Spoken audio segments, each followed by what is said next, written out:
Good day. बघा, आज आपण शिकणार आहोत A and an articles. Okay, first आहे ए. ए आर्टिकल्स कधी यूज करतात? A is use before a naming words which begins with the consonant sound. म्हणजे ज्या शब्दाची सुरुवात कन्सोनंट साऊंडने होत असेल त्याच्या पुढं ए हे आर्टिकल्स यूज करतात. फॉर एक्झाम्पल, बॅट, ब ॲट बॅट. मग ब हा काय आहे? कन्सोनंट. बी कन्सोनंट आहे म्हणून त्याच्या पुढं ए हे आर्टिकल यूज करतात.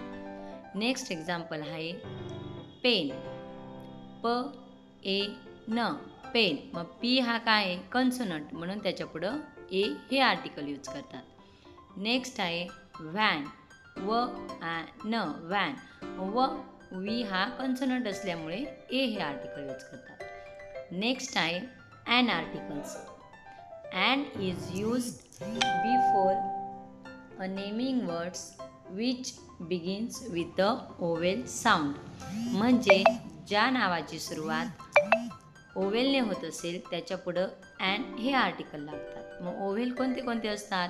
ए, E, I, O, U. Okay, for example egg.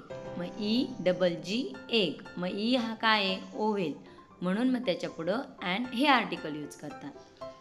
Ox, ओ हा काय आहे? ओव्हेल म्हणून त्याच्या पुढं ॲन हे आर्टिकल यूज करतात. नेक्स्ट आहे ant, A N T ant. मग ए हा ओव्हेल असल्यामुळे ॲन अँट. अन, मग यू हा सुद्धा ओव्हेल असल्यामुळे त्याच्या पुढं ॲन हे आर्टिकल यूज करतात. Okay, let's do. He revise आहे, याची प्रॅक्टिस करा. तुम्हाला इथं एक्झाम्पल दिलेले आहेत.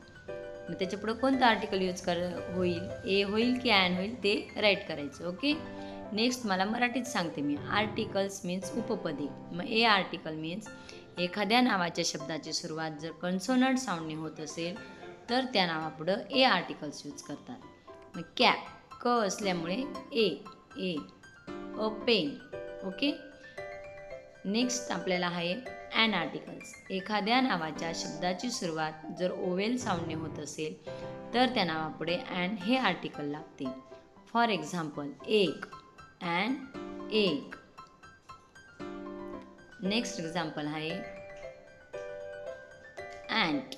मग ए ओवेल असल्यामुळे A N an. Okay, thank you for watching.